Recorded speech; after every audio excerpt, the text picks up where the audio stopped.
ॐ स्थापकाय च धर्मस्य सर्वधर्मस्वरूपिणे अवतारवरिष्ठाय रामकृष्णाय ते नमः।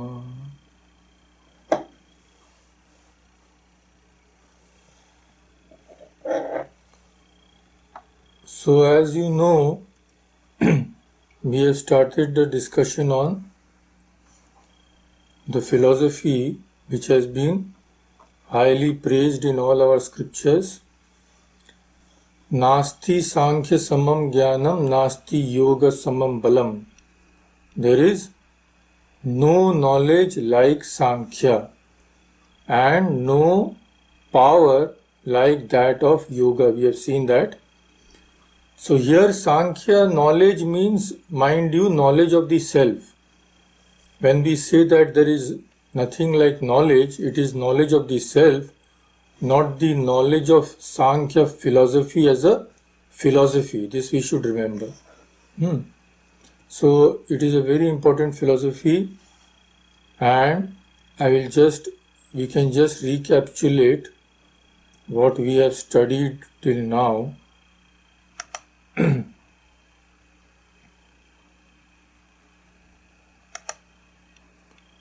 So here we can see that we saw last time that Kapila is the founder of the Sankhya philosophy, and he is supposed to have written Sankhya Sutras. Unfortunately, the Sankhya Sutras which we have now, we actually don't know whether it is the original one or not.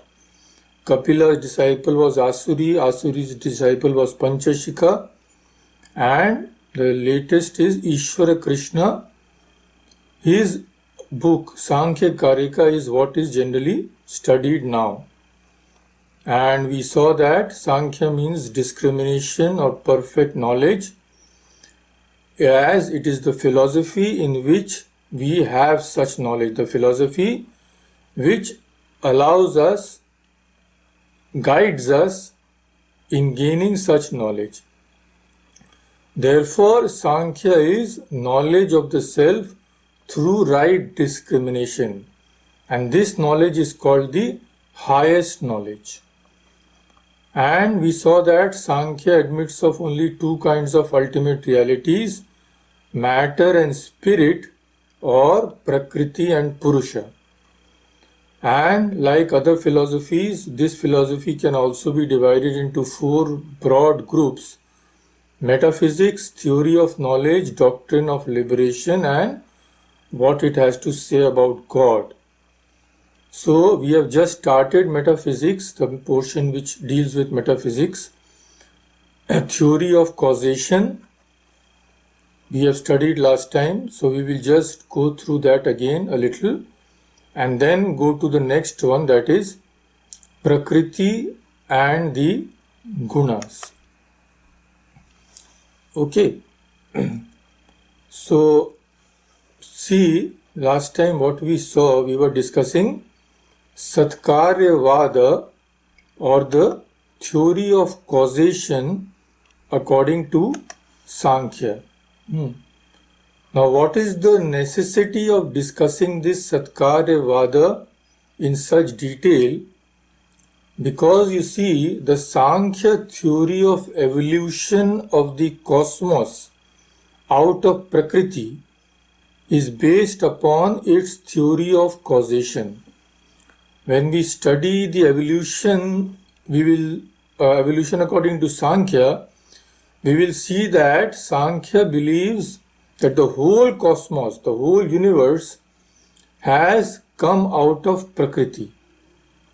And this theory is based upon Satkaryavada, or the theory of causation of the Sankhya.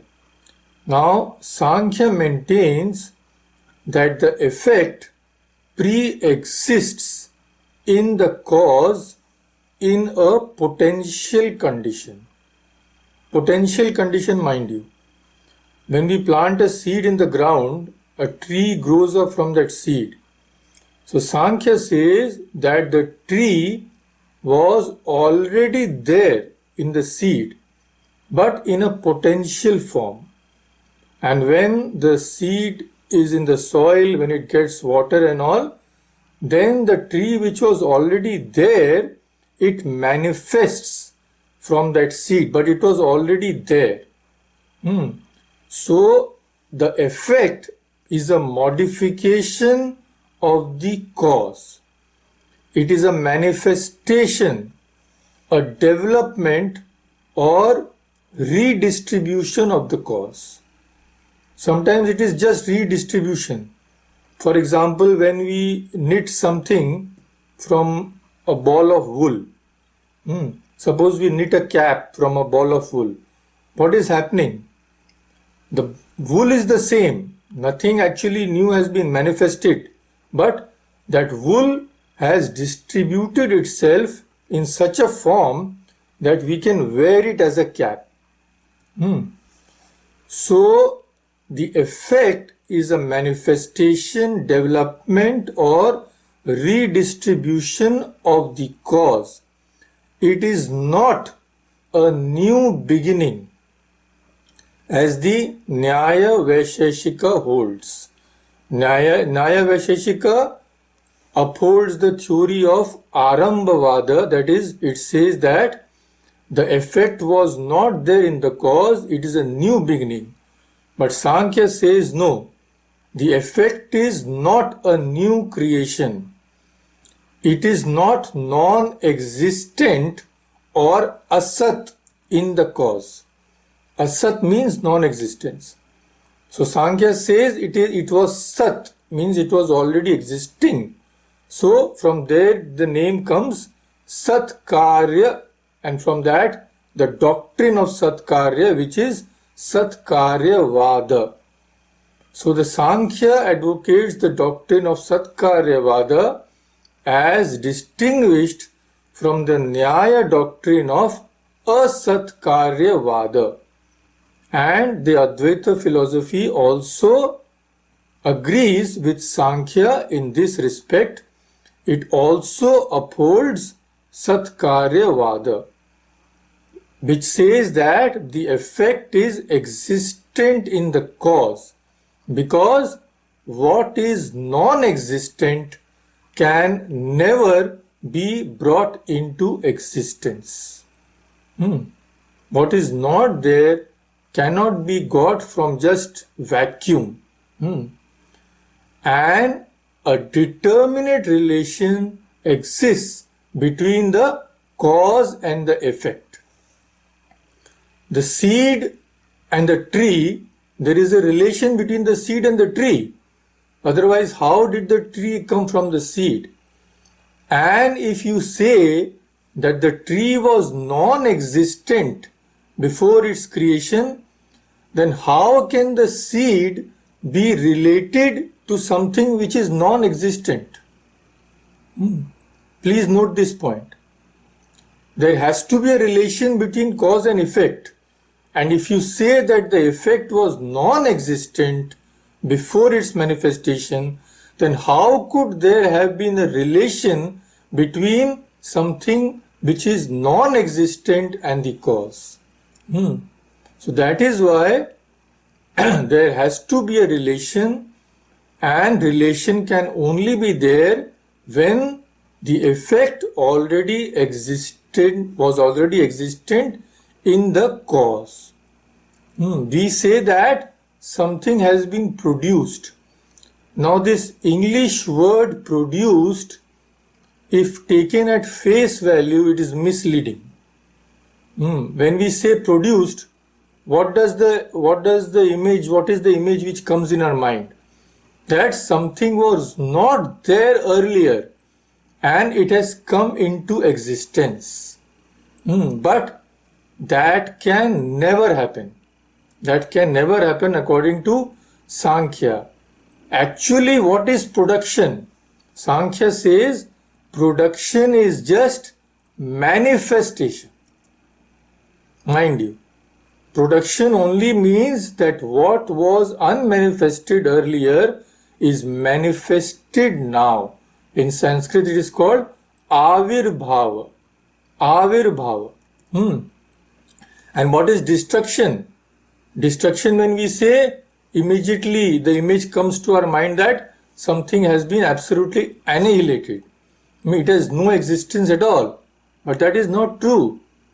Destruction is just tirobhava or disappearance. Disappearance means it's still there, but we cannot see it in that form. So we should always remember that production is just manifestation, and destruction is just disappearance. Destruction is not non-existence, mind you. That is why we believe in the theory of cycle of creation. We say that the creation manifests itself after each cycle. In each cycle, the creation manifests itself, then again goes back to seed form. It is never non-existent. That is why creation is eternal. It will keep on manifesting and keep on going back to the seed form. And that is true of everything in this universe. So destruction is just passing into a latent condition, and production is transmission from an implicit to an explicit condition. So production is actually avirbhava or unfoldment, abhivyakti, and destruction is enfoldment. Production is development, destruction is envelopment. Production is evolution, destruction is dissolution. It is not something going into non-existence. We have to remember this very carefully. See, suppose gold is transformed into ornaments. Now those ornaments are again melted into gold. Suppose clay is transformed into jars. Jars, when they are destroyed, they are again go to the powdered form, they again go back to the clay. But they are never non-existent. That is why the Gita says that asata, there is no bhava of asata. Bhava means existence. Na bhavo vidyate asata.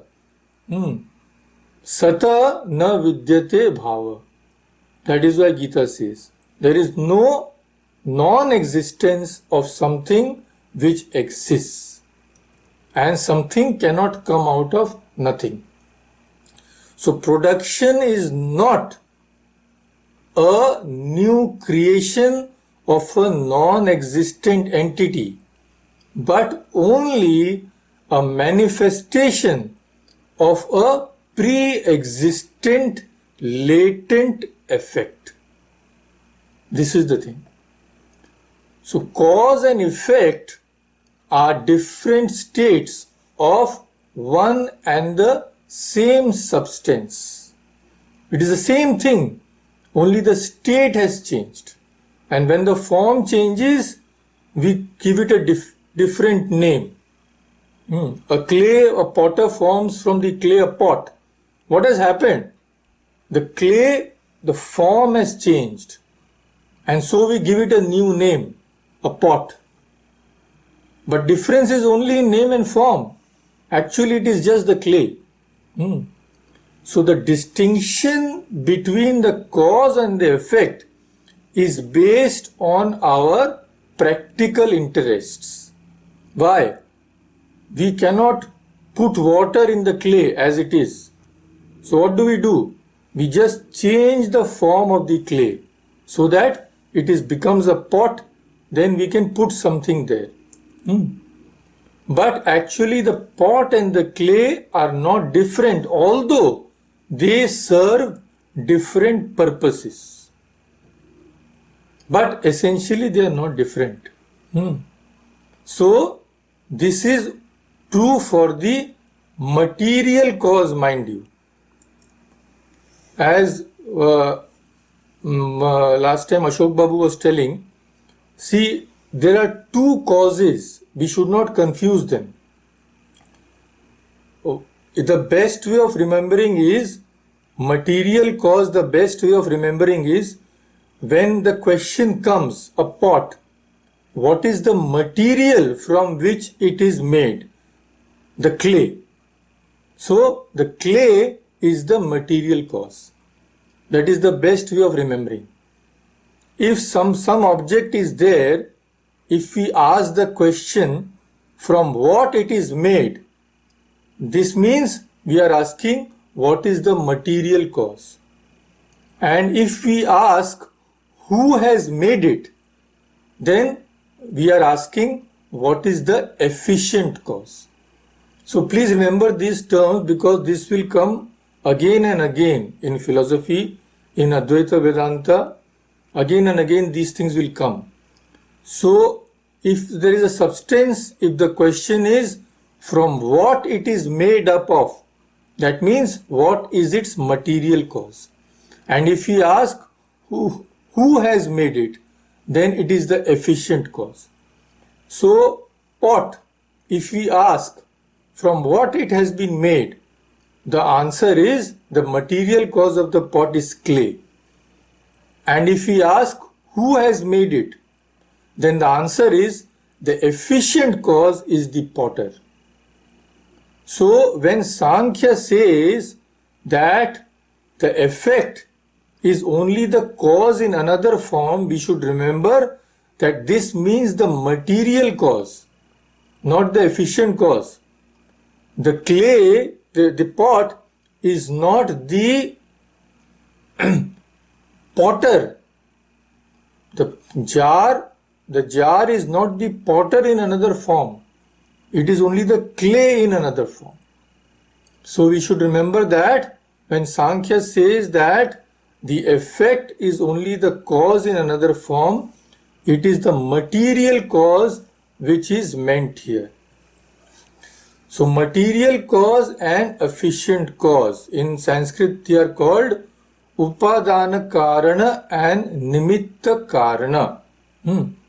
Material cause means, suppose gold and its ornaments. The material cause of the ornaments is gold.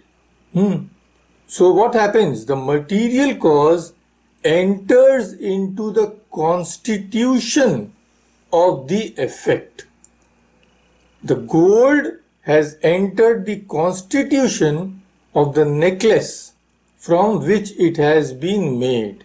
The potentiality of being reproduced in the form of the effect resides in the material cause. I repeat again, the potentiality of being reproduced in the form of the effect resides in the material cause. The potentiality of being a necklace resides in the gold. The potentiality of being a jar resides in the clay, or from whatever the jar has been made. If the jar is of stone, that potentiality exists in the stone. So the efficient cause exerts an extraneous influence on the effect. The potter is the efficient cause. What does he do? He exerts an extraneous influence. He takes the clay, he puts it on the wheel, then he makes it, makes the pot. So he is an external influence. He liberates the potentiality which was in the clay of being a pot. Please remember this. The clay has the power to become the pot in a potential form. But if left to itself, that power won't be manifest. So what does the potter do? He manifests that power when he gives the clay the form of a pot. Okay. So this we should remember, the potential is already there in the effect, in the cause of being the effect, but it requires an efficient cause to manifest that potentiality. So the gold is the material cause of the necklace, but the efficient cause is the goldsmith, because the activity of the goldsmith liberates the causal energy inherent in the material cause and actualizes the potentiality of the effect. Gold has that potential of becoming a necklace. So the efficient cause or the goldsmith, what does he do? He just actualizes that and releases that, so that the gold can become the necklace. So it may sound a little complicated, but if you just keep on hearing, and again on each sentence, if we keep on thinking, slowly it will become clear. We discussed this in little detail because I found that it was not very clear last time. That is only to be expected because it is something new for most of us. So this is about Satkaryavada, the theory which says that the effect is already existent in the cause. It is only manifested. It is not a new creation. Now we come to the next topic in the metaphysics, that is Prakriti. Prakriti and the gunas. Gunas we will deal with later. Today we can start Prakriti. So now the Sankhya theory of causation means a real transformation of the material cause into the effect, and this logically leads to the concept of Prakriti as the ultimate cause of all the objects in the world. You see, all the objects of the world, including our mind and body, the senses and the intellect, are limited things. All the objects are limited. And limited means they are dependent upon something. They are dependent things produced by the combination of certain elements. So we see that the world is a series of effects. Every object in the world which we see has a cause behind it. And again, that object may be a cause of something else. For example, this house is made up of wood. Its cause is wood, finished wood. That finished wood, from where did it come? It came from the trees. That raw wood was the cause of the finished wood. Okay, this finished wood again becomes the cause of this house. Again, this house may be the cause of something else in future. So it's a chain of cause and effect. Not even one object you will find in this whole universe which is not within this chain of cause and effect. Each object in the world is the effect and it has a cause. Okay. Now the question arises, then what is the ultimate cause of the world?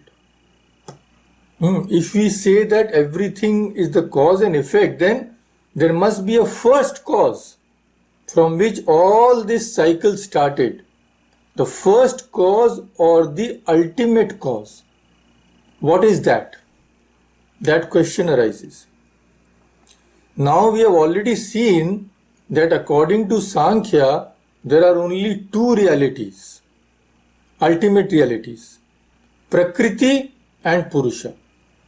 So from this it is obvious that the ultimate cause, the first cause of the whole universe must be either Prakriti or Purusha. But it cannot be Purusha or the self, because according to Sankhya, the self is neither a cause nor an effect of anything. It is completely aloof. So the cause of the world must be the not self, some principle which is other than and different from the spirit. What is that? This is the Prakriti. This not self is not any physical element or material atoms. We have seen in the Nyaya Vaisheshika philosophy that they believe that atom is the ultimate cause of the universe.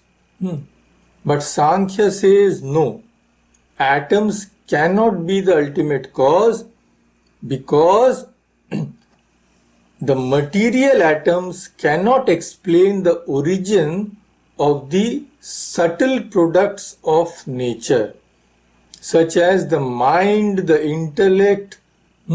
Mind is so subtle, it is not material at all. And similarly the intellect and the ego, these are very subtle things. So atoms cannot make that. See, one thing you should always remember, we should always remember, what is that? The cause is subtler than the effect. Sukshma, that is the word in Sanskrit, Sukshma. The cause is always subtler than the effect. So, if we say that the atoms are the cause of the mind, that cannot be, because atoms are gross compared to mind. So Sankhya says that these subtle things like the intellect, the ego and the mind cannot be the products of atoms. So we must seek for something which can explain the gross objects of nature like earth, water, trees, etc., as well as all the subtle products like the mind, intellect and ego. Because it is a general rule that the cause is subtler than the effect and that it pervades the effect. See, the threads are thin. When we make the cloth, it becomes one big piece. So the threads are subtler than the cloth and they pervade the whole of the cloth.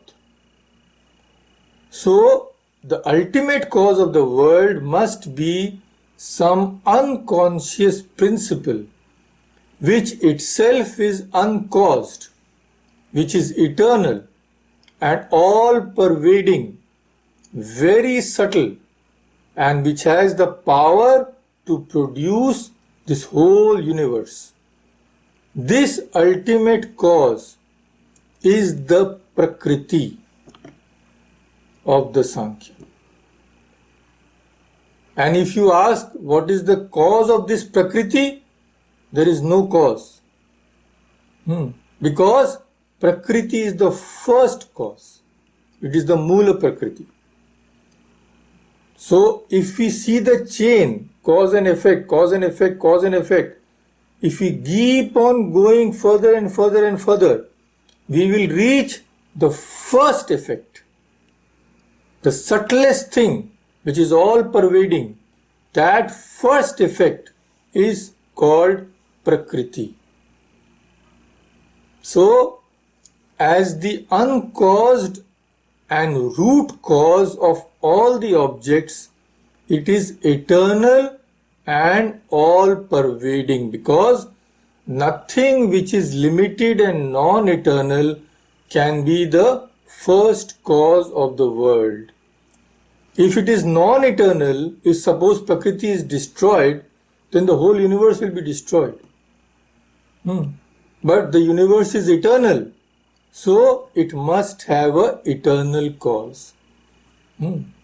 So being the ground of such subtle products of nature as the mind and the intellect, Prakriti is a very subtle, mysterious and tremendous power which evolves and dissolves the world in a cyclic order. This is what is Prakriti according to Sankhya. Now, if we ask what is the proof, how can you prove? We cannot see the Prakriti. What is the proof that it exists? So, Sankhya says the existence of Prakriti as the ultimate subtle cause of the world is not known by direct perception because it is so subtle that our eyes cannot see that, but it is known by inference. Like suppose often we have seen when it is just drizzling, very very light rain, then suppose we want to go out, we just see out of the window. But the rain is so light we cannot see. Then what do? We see below, we see the ground, the street.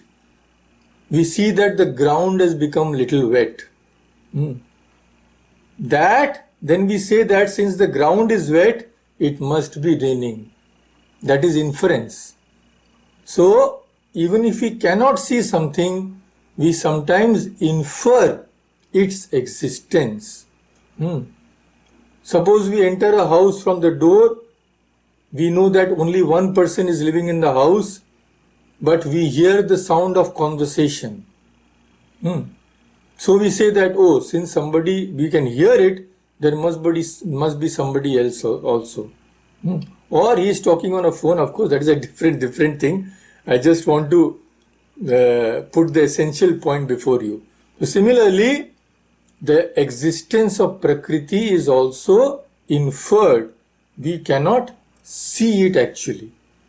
How is it inferred? See, what is the proof? Number one, all the particular objects of the world, from the intellect to the gross objects like earth and all, are limited and dependent on one another. So there must be an unlimited and independent cause for their existence. There has to be such an independent cause. Otherwise, from where did all this come? And second point, very very important, which is related to the gunas. I will just ask you for your attention. This has to be, of course, we will all discuss it in detail, but the second point is important. What is that? All the things of the world possess one common characteristic. They possess these common characteristics which are actually the gunas. What is that? Because of the presence of gunas, each object is capable of producing pleasure, pain and indifference. We will discuss it in detail, then it will become clear. For now, it is just that, please remember that each object of the world is capable of pleasure, capable of producing pleasure. Also, it is capable of producing pain and also capable of producing indifference. When we say beauty lies in the eyes of the beholder, what does it mean? That beauty is actually not in the object, because to another person the same object may appear to be ugly. Tasty food, when we say, can we define what is tasty food? We cannot. The same food which is tasty to me may not be tasteful to another person. So actually each object in the world is, we will again discuss it later by concrete examples. For now, please remember that each object of the world is capable of producing pleasure as well as pain as well as indifference. So, if all these are the cause of something, that ultimate cause also must have this character within it. The world of objects which are effects, therefore, must be present in one cause which also has these three characters: pleasure, pain, indifference. And that root cause is Prakriti. And what produces these three, pleasure, pain and indifference? The gunas, sattva, rajas and tamas. So we will discuss it again. And the third proof of Prakriti is all effects proceed from the activity of some cause which contains their potentiality within it. We have already seen that when the gold is transformed into an ornament, it could not have been thus transformed if the potentiality of being that ornament was not in that gold. So all the effects which we see here, all the things in the universe, they must have proceeded from the activity of some cause which contains their potentiality. Prakriti has the potentiality of producing each and every object of this universe. So, the world of objects which are effects must therefore be implicitly contained in some one root cause, that is Prakriti. And another thing, an effect arises from its cause and is again resolved into it at the moment of destruction. That is, an existent effect is maintained by a cause and eventually it is reabsorbed into the cause. The effect of the necklace is maintained by the gold. If you take the gold away, the necklace will cease to exist. But when the necklace is melted, then actually it is reabsorbed into the cause, which is the gold.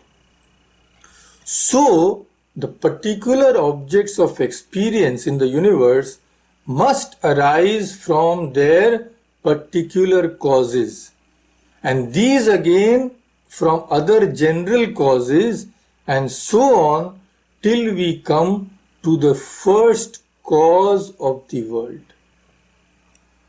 That first cause is Prakriti. Thus we get an unlimited and unconditioned, all-pervading and ultimate cause of the whole world, which includes everything but the self. Mind you, the self is completely separate. The Prakriti is the material cause of all this universe, but not the self. The self is completely separate. So, this unlimited, unconditioned, all-pervading and ultimate cause of the whole world, including everything but the Purusha or the self, is called Prakriti. It is the eternal and undifferentiated causal matrix of the world of not self. And Prakriti also has been given other names like Pradhan, Avyakta, etc. Avyakta means unmanifested. Pradhan means the major cause. So now we should not imagine a cause of this ultimate cause, because that will land us into the fallacy of infinite regress. In Sanskrit it is called anavastha dosha. Because if Prakriti has some cause, then that also must have some cause, then that also must have some cause. So where do we stop? Sankhya says that where we stop is Prakriti. Okay. So this is also called the Para Prakriti or the Mula Prakriti. Mula Prakriti means root cause of the whole universe. So Prakriti transforms itself into so many effects, all the varied objects of the universe. Now, what is the difference between Prakriti and its effects? If we just analyze the difference, we will have a very clear concept of Prakriti. Cause and effect, they are essentially the same, but still there is a difference. Like clay and jar, it is the same. Like gold and the necklace, they are essentially the same, but a necklace you can wear around your neck. You cannot wear gold without any form. Similarly, Prakriti and this whole universe are actually one in essence, but there is still a difference. What are those differences? See, individual effects are manifold. All these infinite objects of the world, there are so many, but Prakriti is one. And second difference is all the effects subsist in their causes. The necklace subsists in the gold or silver or whatever it was made up of. But Prakriti does not subsist in any other cause because that is the first cause. Then all the manifested effects are made up of parts. But Prakriti is partless. It has no parts. Then all the effects of the world are differentiated and heterogeneous, but Prakriti is undifferentiated and homogeneous. Another thing is all the effects of the world are subordinate to Prakriti, but Prakriti is subordinate to nothing. It is self-subsistent and independent. So, Prakriti is the matrix of the whole psychophysical universe. It is the first cause of matter, life, manas, buddhi, ahankara, also the gross objects like the tree, water, air, etc., etc., etc. So the unintelligent world cannot be a transformation of an intelligent principle. Spirit can never be transformed into matter. That is why this universe can never be a transformation of Purusha. Because the universe is inert, the cause also has to be inert. So this is the definition of the Mula Prakriti or the original Prakriti, the root cause which is not caused. It is the uncaused cause, the cause which has no cause. So it is the first cause. And Prakriti is imperceptible. We have already seen why is it imperceptible? Because of its subtlety. because it is so subtle. Now, whenever we say the word subtle, immediately we think that it is very fine matter, like atoms or something. Immediately the thought comes into our mind. But no, Prakriti is not matter. It is the cause of matter. Atoms are matter. What are the cause of all these fine things? That is Prakriti. So Prakriti, when we say subtle, we should not think that if we grind something, grind it so fine that we cannot see it, we will get Prakriti. No. Prakriti is not matter. Prakriti is the cause of matter. So subtle means what? Subtle means it is all pervading. It is all pervading.